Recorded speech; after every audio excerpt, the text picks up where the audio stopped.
Meus queridos irmãos, bendito seja o nome do Senhor. Quero louvar a Deus pela vida de todos os irmãos aqui do canal Rascunho da EBD.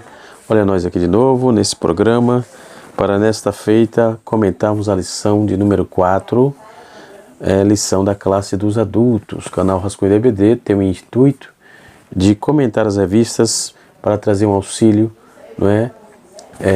Para os professores, né?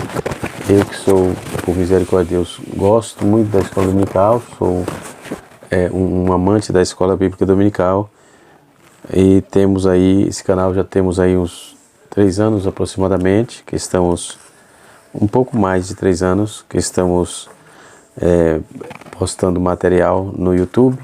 Agradeço aqui a plataforma que tem nos orientado, né? E estamos aí já há mais de 3 anos falando do Reino de Deus e anunciando a palavra. Também temos um canal de teologia aqui no período da pandemia, não é? Uns alunos nossos de teologia recomendou: professor, por que o senhor não abre um canal para que não tem nada para fazer na pandemia, para que a gente possa ficar assistindo, né? No trabalho, em casa, enfim. E eu abri esse canal, o canal Rascunho Teológico, tá certo? Se você quiser dar uma passada lá, estamos postando uma aula por semana, tá certo? Uma aula por semana.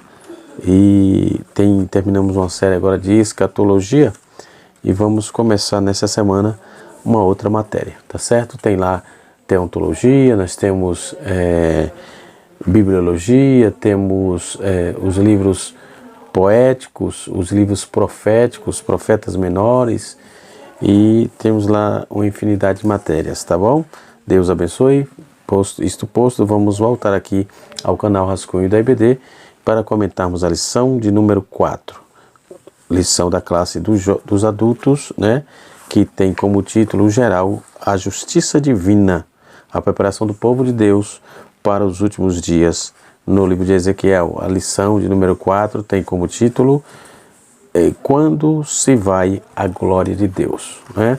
Nós vamos aprender, e quando vamos para essa lição, nós vamos ter que nos perguntar: o que é glória? Né? Qual a definição de glória efetivamente? Né? E por que a glória se foi? Como fica o povo sem a glória de Deus, né? Então, nós vamos aprender nesta oportunidade isso. O que significa glória na Bíblia, né? Qual é o significado propriamente dito? Então, a leitura bíblica em classe, ela está inserida em Ezequiel, no seu capítulo 9, versículo 3, Ezequiel capítulo 10, versículo 4, versículo 18, versículo 19, e Ezequiel capítulo 11, versículo 22 a 25, ok? Quando vamos falar dessa questão, nós vamos trabalhar a proposta, temos que passar um pouco sobre essa questão da glória de Deus ser retirada. Lembremos então lá de Samuel, não é? Quando a glória Icabod, foi-se a glória, por exemplo, né? E várias outras temáticas, mas para o vídeo não ficar muito longo e não puxarmos pernas e depois não conseguimos fechar, devido à exiguidade do tempo, vamos direto para a nossa lição. A nossa lição, ela está dividida em 4 tópicos. O primeiro tópico é a glória de Deus, né? Sobre a glória de Deus. O segundo tópico é sobre a retirada da glória de Deus. O terceiro tópico é sobre o segundo templo. E a terceira glória, o Senhor Jesus e o templo. O quarto tópico, o Senhor Jesus e o templo. Ok? Vamos, propriamente dito, para a definição exatamente do que é glória. Tá certo? Nós vamos trabalhar um pouco esta proposta de glória. Vale lembrar, quando vamos para o livro de Ezequiel, nós vamos encontrar 93 vezes a expressão filho do homem, né?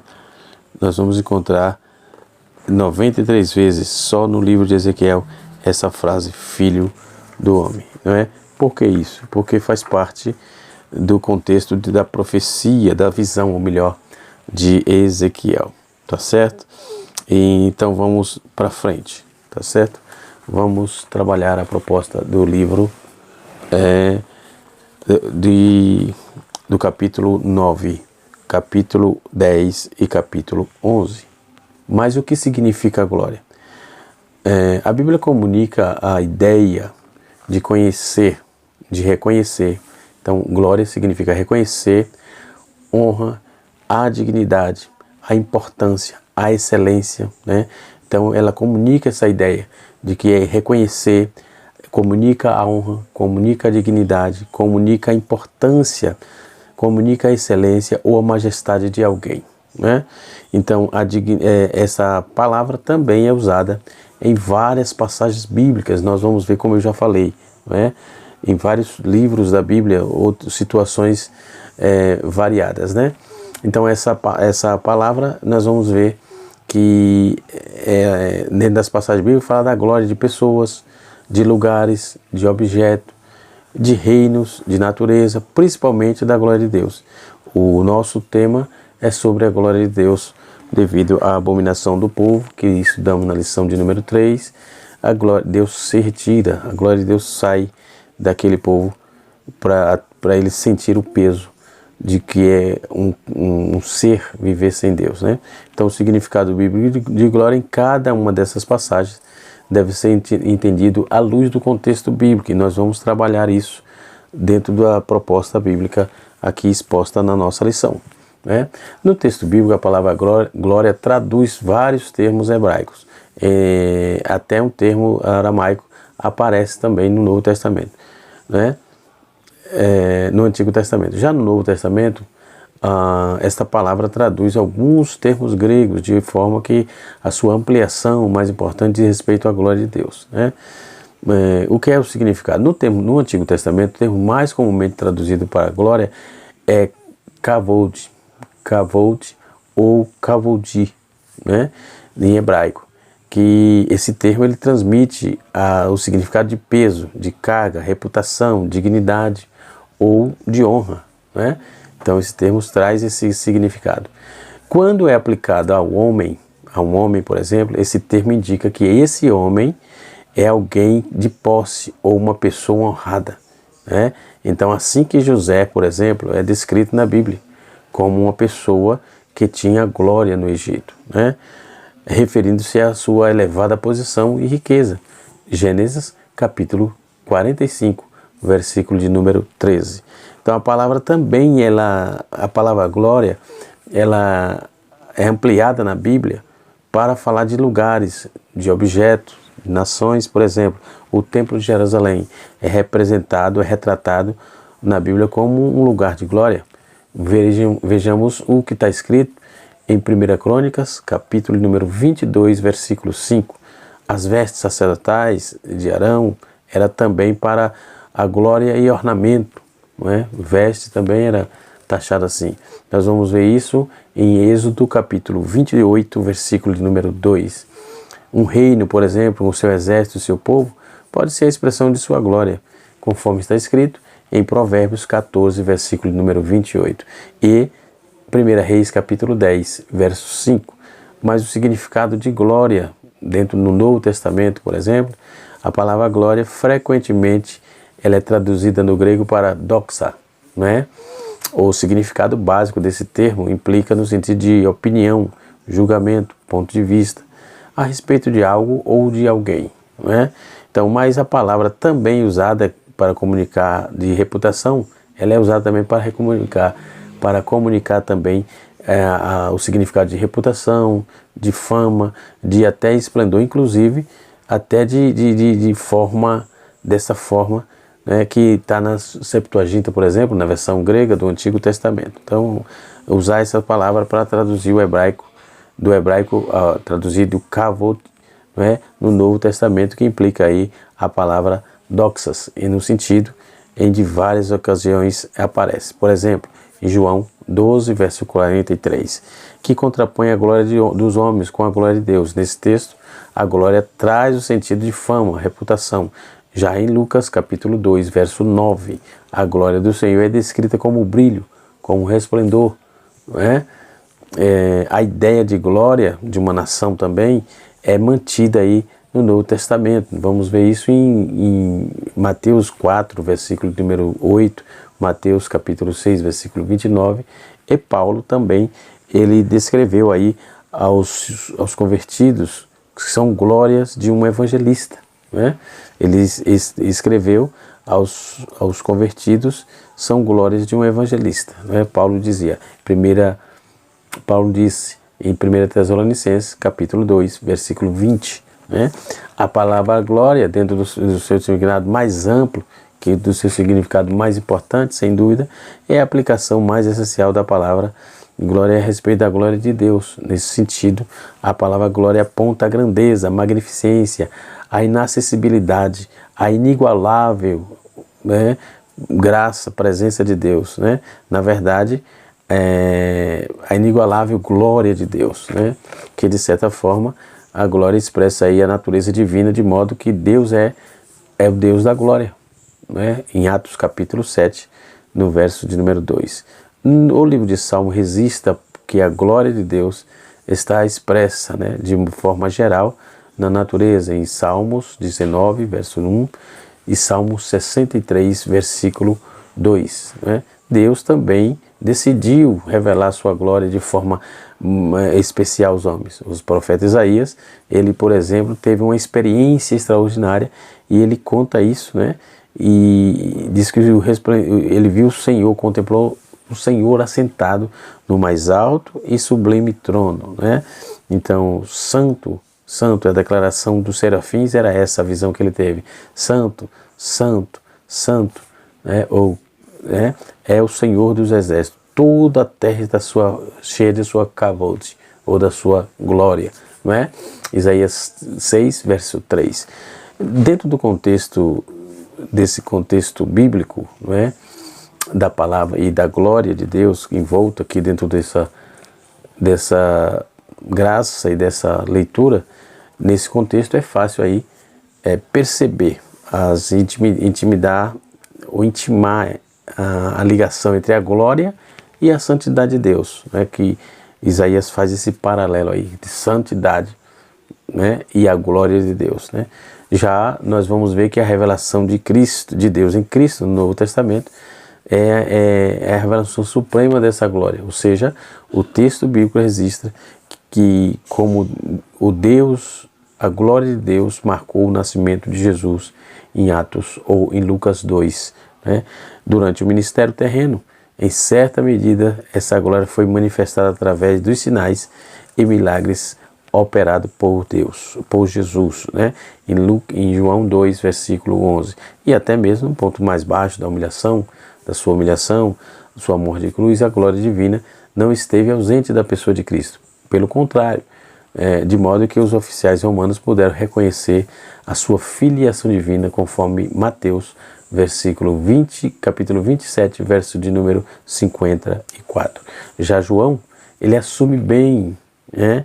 Ele assumiu bem a glória de Deus revelada em Cristo, e ele escreve: o verbo se fez carne e habitou entre nós, e vimos a sua glória como a glória do unigênito do Pai, repleto de graça e de verdade. João, capítulo 1, verso 14. O escritor aos Hebreus, por exemplo, ele explicou que Jesus Cristo é o esplendor da glória de Deus, Hebreus 1, verso 3, né? Bem como Tiago falou de Jesus como o Senhor da glória, né? E assim sucessivamente. Existe uma fonte interessante, o Goldcast, por exemplo, você pode ver lá uma fonte que também é usada por alguns outros pesquisadores, né? E assim a gente também pode alimentar ali, né? E vários outros materiais de ordem acadêmica bíblica, teológica, que usamos, e os escritores também usam. O pastor, o comentarista da seleção, é um respeitado teólogo, tem o meu respeito, né? Não tenha dúvida nenhuma a respeito da temática teológica, né? Tem um vasto conhecimento, tem um cabedal muito grande de conhecimento, tem o meu respeito, E eu tiro o chapéu para o conhecimento do pastor Ezequias Soares. Além de um poço de humildade, já tive a oportunidade de conversar com ele em algumas oportunidades de eventos que participamos, né? Ele estava presente, um dos nossos palestrantes, já tem figurinha carimbada nos nossos encontros de aprendizagem, porque realmente ele tem um conhecimento e tem humildade intelectual e tem humildade escriturística, não é? Ele é uma excelente pessoa e um excelente teólogo. Parabéns ao pastor e parabéns à CPAD pelo material. Voltando à lição, né? Voltando àquela lição. A glória de Deus é a beleza do seu espírito, ou seja, não é a sua beleza estética ou material, não. Mas a beleza que emana do seu caráter. Tudo que ele é. Tiago capítulo 1, verso 10. Ele convida o homem rico a mergulhar-se e passar a viver em combinação de humildade, indicando que uma glória que não significa riqueza, não é?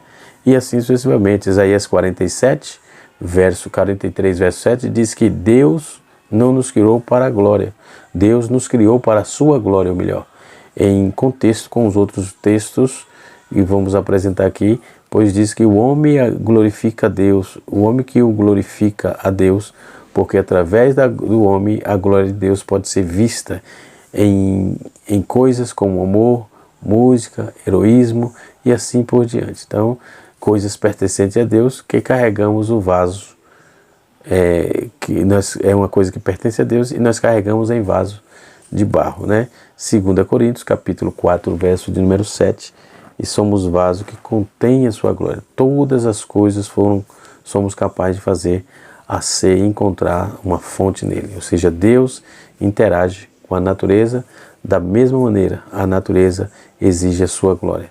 Sua glória é revelada à mente do homem através do mundo material de muitas formas, né? E assim sucessivamente. Então, independentemente de sua raça, patrimônio ou localização,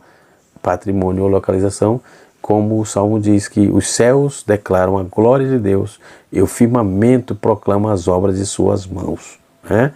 O salmista também diz no Salmo 73, verso 4, chama o próprio céu de glória, né? Costumava ser comum ouvir os cristãos falarem da morte como sendo recebido na glória, e assim sucessivamente. Isso é muito comum ouvir, né? Em 1 Coríntios capítulo 3, verso 2 diz que porque agora vemos por espelho em enigma, mas veremos face a face.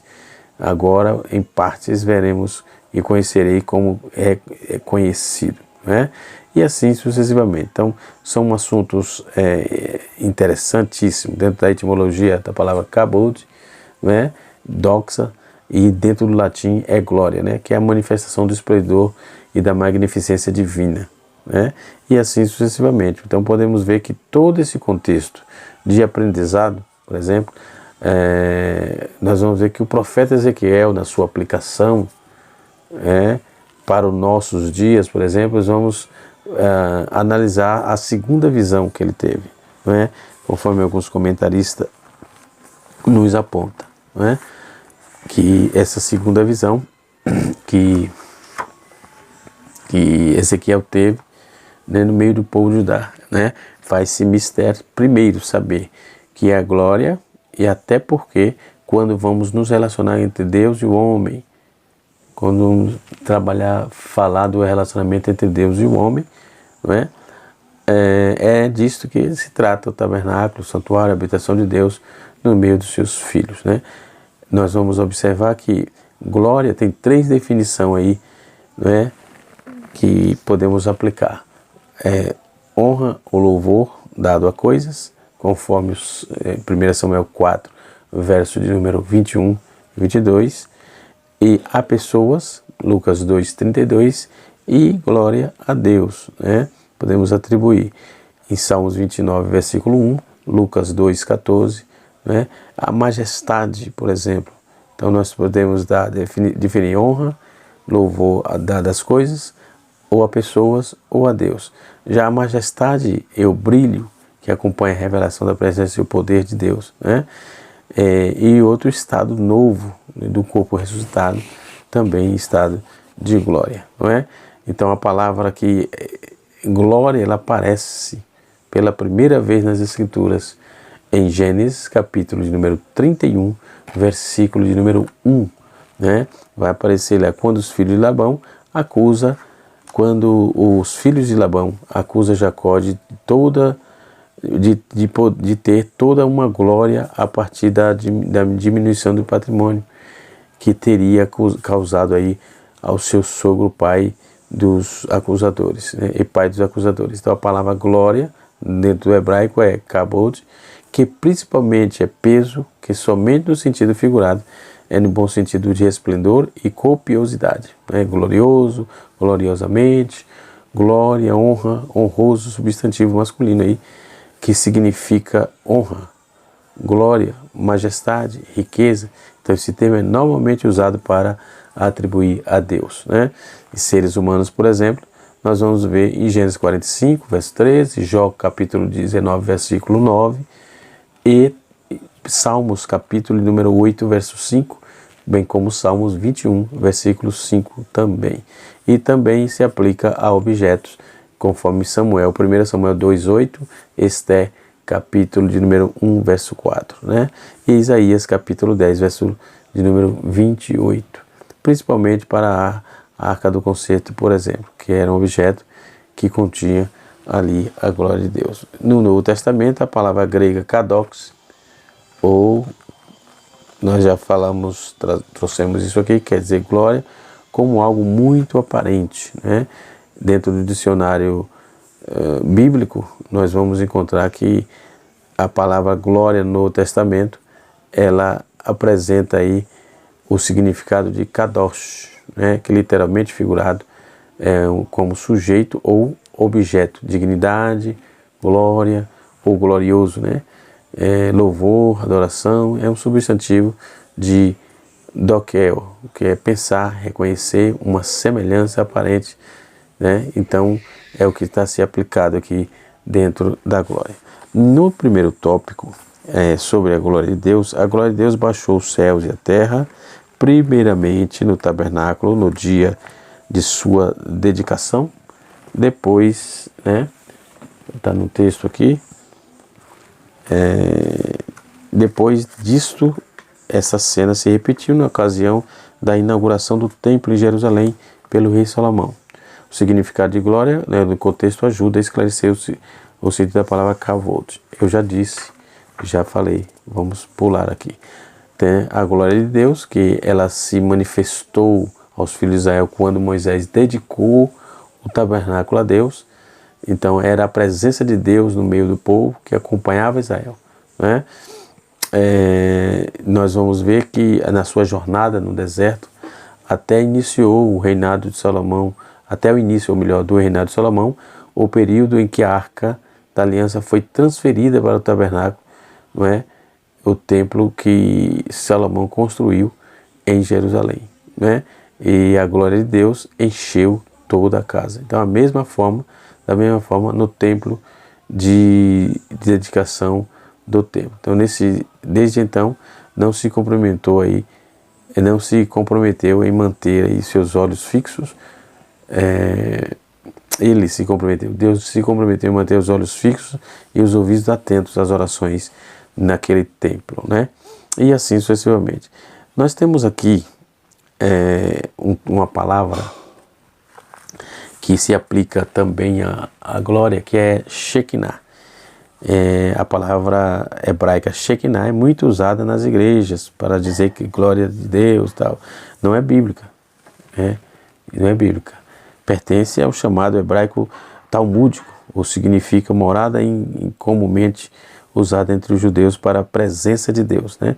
Às vezes é transferido no período, transfere-se ao próprio Deus. O Talmud é uma antiga literatura religiosa dos judeus, né? Muito interessante essas informações aqui, está na nossa revista, ok? Identificada nos evangelhos como tradição dos anciões.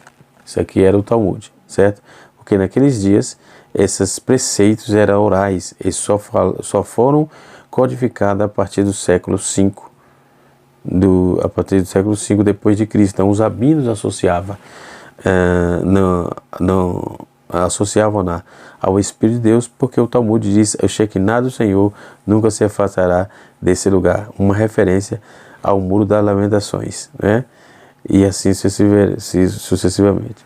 O pastor Ezequias Soares trouxe aqui uma informação muito importante com respeito a isso. A expressão glória, que tem um emprego variado, é várias vezes descrita como esplendor ou majestade de Deus, uma glória tão gloriosa que nenhum ser humano pode vê-la continuar vivo, conforme está escrito em Êxodo 33, verso 18 a 23, né?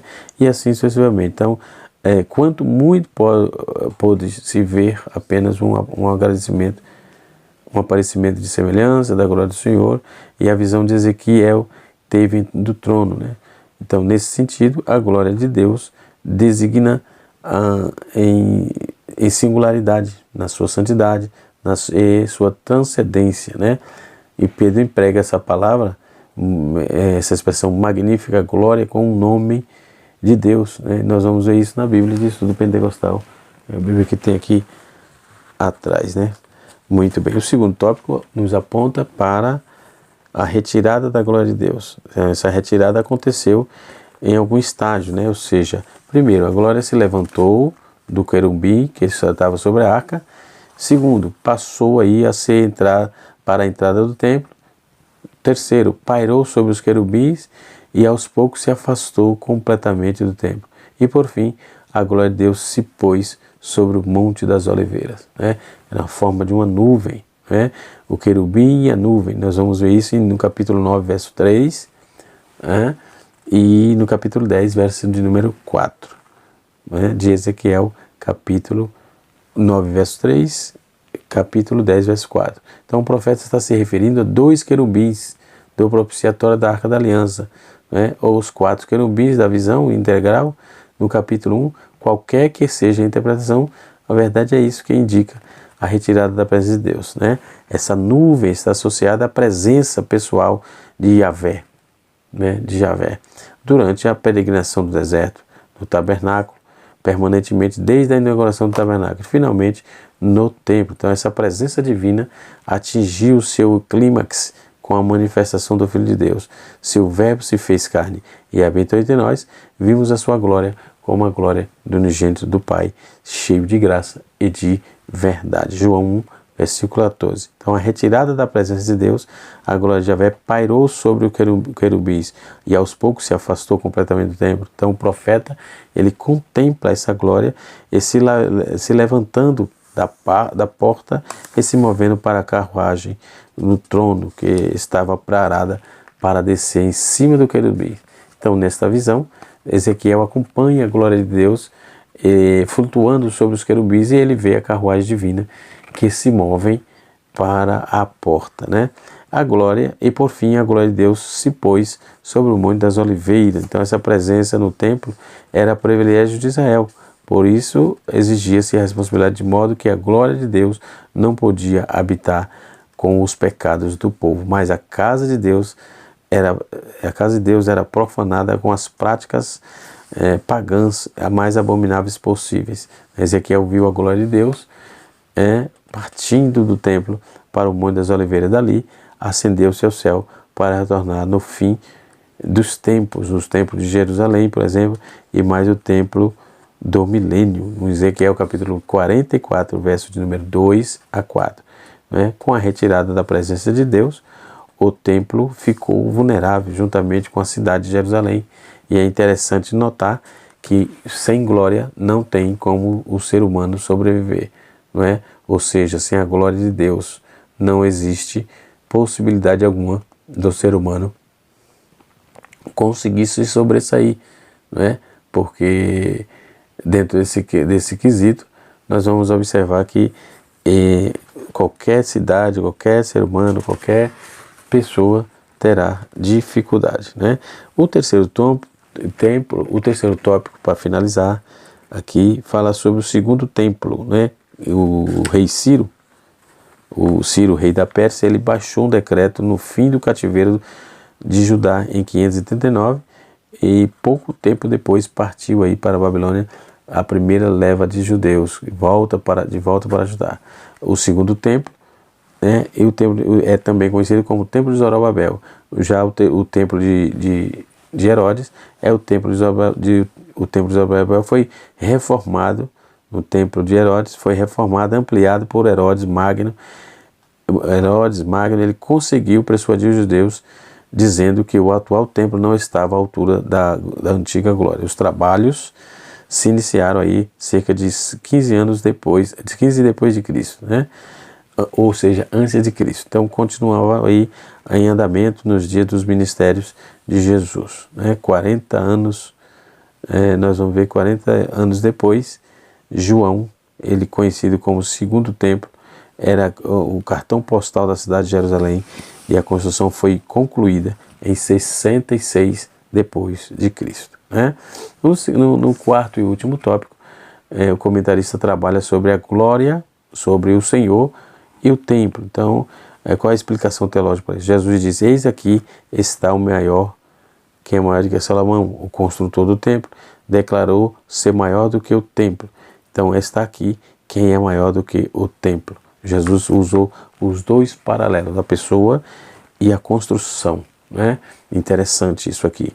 Em Lucas 11, 31 e Mateus 12, verso de número 6. Quando ele curou o paralítico, Faraó disse: perdoados estão os seus pecados. Era uma mensagem velada dirigida aos sacerdotes de que a função do templo estava para ser concluída, né? A função do templo estava para ser concluída com uma vinda de Jesus, né, ao mundo, né? E assim sucessivamente. E aí o templo tornou-se abundante, e o verbo se fez carne e habitou entre nós. Então o templo, o fim do templo, o que o Senhor Jesus vinha insinuando aí, ou ensinando de maneira indireta na última semana do seu ministério terreno, né? E assim sucessivamente. Então a presença de Deus hoje, por exemplo, quando Jesus no alto da cruz, com grande voz, né, ele entregou o Espírito, o véu do templo se rasgou de alto a baixo, né, e estava aí definitivamente concluída a missão do templo. Assim o Senhor Jesus substituiu de uma vez por toda o templo. Desde então é em Jesus que temos redenção, perdão dos nossos pecados. Glória seja dada ao nome do Senhor para toda a eternidade. Que Deus abençoe a todos, que o Espírito de Deus continue falando poderosamente nos nossos corações, e até a próxima aula, se Deus assim nos permitir. Na aula de número 5, estaremos falando sobre os falsos profetas, estaremos falando contra os falsos profetas.